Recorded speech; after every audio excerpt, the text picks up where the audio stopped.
اعوذ باللہ من الشیطان الرجیم براءۃ من اللہ ورسولہ الی الذین عاہدتم من المشرکین فسیحوا فی الارض اربعۃ اشہر واعلموا انکم غیر معجز اللہ وان اللہ مخزی الکافرین صدق اللہ العظیم۔ حمد و ثناء رب کریم اور درود و سلام بر سید خیر الانام کے بعد سورۃ توبہ کی پہلی دو آیتیں تلاوت کی گئی ہیں جو 10ویں پارے کے 7ویں رکوع میں ہے۔ سورۃ توبہ مدنی ہے، اگرچہ بعض روایتوں کے مطابق کچھ آیتیں اس کی لقد جاءکم رسول سے آخر تک مکی ہیں۔ اس سورت کے 16 رکوع ہیں، 129 آیتیں ہیں، 4078 کلمات ہیں، 10,488 حروف ہیں۔ اس سورت کے 10 نام ہیں، جن میں سے زیادہ 2 معروف ہیں، برات اور توبہ۔ اس کے شروع میں بسم اللہ شریف نہیں لکھی گئی۔ پورے قرآن میں 114 صورتیں ہیں، سب کے شروع میں بسم اللہ شریف لکھی جاتی ہے، اس کے شروع میں نہیں لکھی گئی۔ اس کی مختلف وجوہات علماء کرام فرماتے ہیں۔ بعض نے یہ فرمایا جبریل امین علیہ السلام جب یہ صورت کی آیتیں لائے تو بسم اللہ شریف انہوں نے نہیں بیان کی۔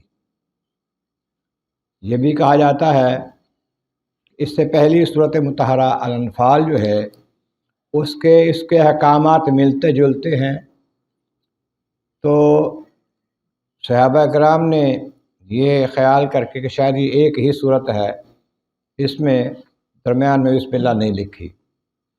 تاہم بعض محقق صحابہ کے نزدیک یہ الگ صورت ہے، اس واسطے میں فاصلہ بھی کر دیا، الگ بھی کر دیا، بسم اللہ بھی نہیں لکھی اور الگ بھی کر دیا گیا۔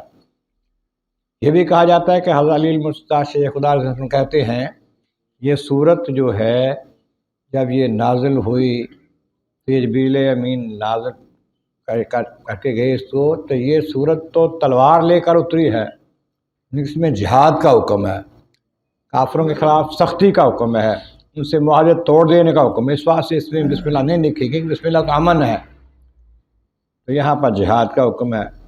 اس طرح مختلف وجوہات کے مطابق بسم اللہ اس کے اوپر نہیں لکھی گئی۔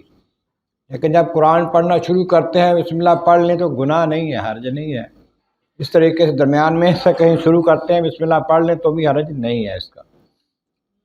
تو سورت شروع ہوتی ہے براءۃ من اللہ ورسولہ، برات ہے، بیزاری کا حکم ہے، الگ ہونے کا پیغام ہے اللہ تعالیٰ اس کے رسول کی طرف سے الی الذین عاہدتم من المشرکین، ان لوگوں کی طرف جن کے ساتھ تمہارا معاہدہ ہے، مشرکین میں سے، مشرکین مکہ کفار بت پرست، ان کے ساتھ بھی امن کے معاہدے ہوتے تھے، تمہارا معاہدہ ہے ان کے ساتھ لیکن وہ معاہدہ توڑتے ہیں، معاہدہ کی خلاف ورزی کرتے ہیں، اب تم اس معاہدے سے بیزاری کا اعلان کر دو اور پھر انہیں کہہ دو فسیحوا فی الارض اربعۃ اشہر، اس جگہ زمین پر تمہیں اجازت ہے 4 مہینے صرف رہنے کی۔ 4 مہینے رمضان کے بعد والے، جب یہ صورت نازل ہوئی اس کے بعد کے محرم تک اجازت ہے تمہیں رہنے کی، اس کے بعد تم یہاں سے نکل جاؤ۔ وَاعْلَمُوا أَنَّكُمْ غَيْرُ مُعْجِزِ اللَّهِ، اور جان لو کہ تم اللہ تبارک و تعالیٰ کو عاجز نہیں کر سکتے، اللہ سے بھاگ نہیں سکتے، بچ نہیں سکتے، اور وہ اللہ تبارک و تعالیٰ جل شانہ کا طریقہ یہ ہے وَأَنَّ اللَّهَ مُخْزِي الْكَافِرِينَ، کافروں کو ذلیل کرے گا، رسوا کرنے والا ہے ان کو۔ پہلے تو کافروں نے مکہ مکرمہ سے حضور کو صحابہ کو نکالا، مجبور کر دیا نکلنے پر، ہجرت کرنے پر، لیکن جب فتح مکہ ہو گئی اب پھر اللہ تبارک و تعالیٰ نے یہ صورت نازل کر کے بتا دیا کہ یہ ایک وقت تھا، لیکن اللہ تبارک و تعالیٰ جل شانہ کا حکم جو ہے وہ یہ ہے۔ جب صورت نازل ہوئی تو اس سے پہلے حج کی فرضیت آ چکی تھی، نبی کریم صلی اللہ علیہ وسلم نے حضرت ابوبکر صدیق رضی اللہ عنہ کو حج کے لیے بھیجا، امیر بنا کر قافلے کا حج کے لیے۔ پہلے سال جب حج فرض ہوا حضور تشریف نہیں لے گئے، تو صدیق کو بھیجا، حج کا امیر بنا کر چلے گئے۔ بعد میں یہ صورت نازل ہوئی تو حضرت علی کو بھیجا یہ صورت سنانے کے لیے وہاں پر۔ وہاں بعد میں وہ پہنچے حضرت علی مرتضیٰ، بتایا کہ بھی میں تمہارے پاس پیغام لایا ہوں، اللہ تعالیٰ کا اعلان کیا وہاں پر۔ کیا لائے ہیں؟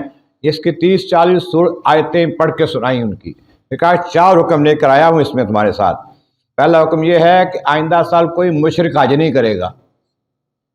ابھی وقت تھا تو مکہ سے نکال دیتے تھے مسلمانوں کو، اب حکم یہ ہے کہ آئندہ سال کوئی مشرک بت پرست حج نہیں کرے گا، کوئی شخص ننگا ہو کے طواف نہیں کرے گا۔ پہلے یہ ہوتا دن کو مرد ننگے ہو کے طواف کرتے اور رات کو عورتیں ننگی طواف کرتی تھیں، وہاں کوئی ننگا ہو کے طواف نہیں کرے گا، حکم آ گیا ہے اب۔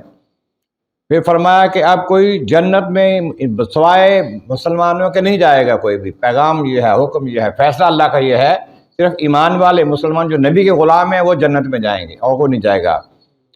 جسے یہ کہ جس کے ساتھ تمہارا معاہدہ ہے، ہمارا معاہدہ ہے، جب تک معاہدہ صحیح رہے گا رکھو، ہم نہیں رکھیں گے۔ کافروں کا نہیں معاہدہ رکھتے کوئی بھی، ٹھیک ہے پھر تیار ہو جاؤ۔ اس کے بعد حکم آ گیا کہ اب اگلے سال سے کوئی کافر یہاں نہیں رہے گا، نہ یہاں پر حج کرے گا، نہ یہاں پر آ سکے گا۔ یہ اللہ تعالیٰ کے احکامات ہیں۔ اس صورت میں انشاءاللہ تفصیل آہستہ آہستہ آتی جائے گی۔ اللہ تبارک و تعالیٰ بارک عالم رضا مولا کریم محبوب کریم کا صدقہ قرآن کریم کا فہم اور اعمال صالح نصیب فرما۔ وآخر دعوانا ان الحمد للہ رب العالمین۔